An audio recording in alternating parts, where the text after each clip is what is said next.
అయ్యప్ప దీక్షలో ఉన్నవారు ఉల్లిపాయ వెల్లుల్లి ఎందుకు తినకూడదు? భారతీయులు చేసే వంటకాల్లో ఉల్లిపాయ వెల్లుల్లికి ప్రాధాన్యత ఎక్కువ. ఇవి ఆహారానికి మంచి రుచిని, సువాసనను అందించడంతో పాటు మెండైన ఆరోగ్య ప్రయోజనాలను కూడా కలిగిస్తాయి.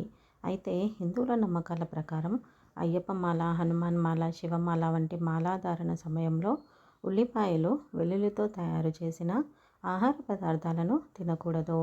పండుగలు, ప్రత్యేక పూజల సమయాల్లో ఉపవాసాలు చేసేవారు కూడా ఆ రోజు ఉల్లిపాయ, వెల్లుల్లికి దూరంగా ఉండాలని చెబుతారు.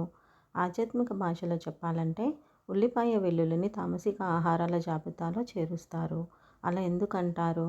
మలధారణ ఉపవాస సమయాల్లో ఉల్లిపాయ, వెల్లుల్లితో తయారు చేసిన ఆహారాలను ఎందుకు తీసుకోకూడదో ఇప్పుడు తెలుసుకుందాము. జ్యోతిష శాస్త్రం ప్రకారం ఉల్లిపాయ, వెల్లుల్లి దుష్టగ్రహాలుగా చెప్పుకునే రాహుకేతులతో సంబంధం కలిగి ఉంటాయి. మాలాధారణ, ప్రత్యేక పూజలు, ఉపవాస సమయాల్లో వీటిని తినడం వల్ల భక్తుడి శక్తికి అంతరాయం కలుగుతుంది. ఫలితంగా దీక్ష లేదా ఉపవాసం, ప్రార్థన వంటి వాటి ప్రభావం తగ్గుతుంది. ఫలితంగా వారు ఆధ్యాత్మికంగా ఎక్కువ సమయాన్ని వెచ్చించలేరు.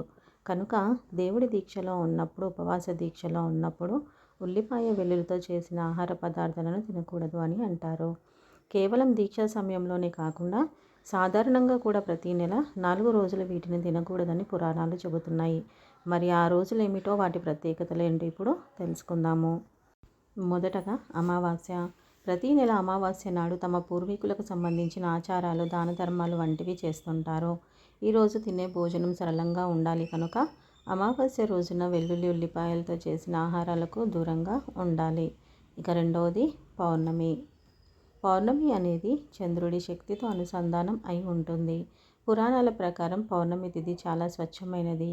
ఈరోజు ఉల్లిపాయ, వెల్లుల్లితో చేసిన వంటకాలను తినడం వల్ల ఆ శక్తికి ఆటంకం కలుగుతుందని నమ్మిక. ఇక మూడవది ఏకాదశి. పురాణాల ప్రకారం ఏకాదశి అనేవి విష్ణువుకు అంకితం చేయబడిన రోజు. ఈరోజు విష్ణువు, లక్ష్మీదేవులను పూజించడం అత్యంత శుభప్రదమని చెబుతారు. ఏకాదశి రోజు తామసిక ఆహారాలను తినడం వల్ల ప్రార్థనా శక్తి, ధ్యానంపై ధ్యాస తగ్గుతాయి. ఇక నాలుగవది ప్రదోష వ్రతం. ప్రదోష వ్రతానికి హిందూ పురాణాల్లో ప్రాముఖ్యత ఎక్కువ. ఈ రోజున శివుడిని, శివ కుటుంబీకులను భక్తి శ్రద్ధలతో పూజించి ఉపవాసం ఉండటం వల్ల ఆర్థిక, శారీరక, మానసిక శ్రేయస్సు కలుగుతుందని నమ్మిక. ఈరోజు సాత్విక ఆహారాన్ని మాత్రమే తీసుకోవాలి. ఉల్లిపాయ, వెల్లుల్లిని తీసుకోవడం వల్ల ఆధ్యాత్మికంగా దృష్టిని కేంద్రీకరించలేరని నమ్ముతారు. ఈ వీడియో కనుక మీకు నచ్చినట్లయితే లైక్, షేర్ అండ్ సబ్స్క్రైబ్ చేసుకోండి. శ్రీమాత్రే నమః.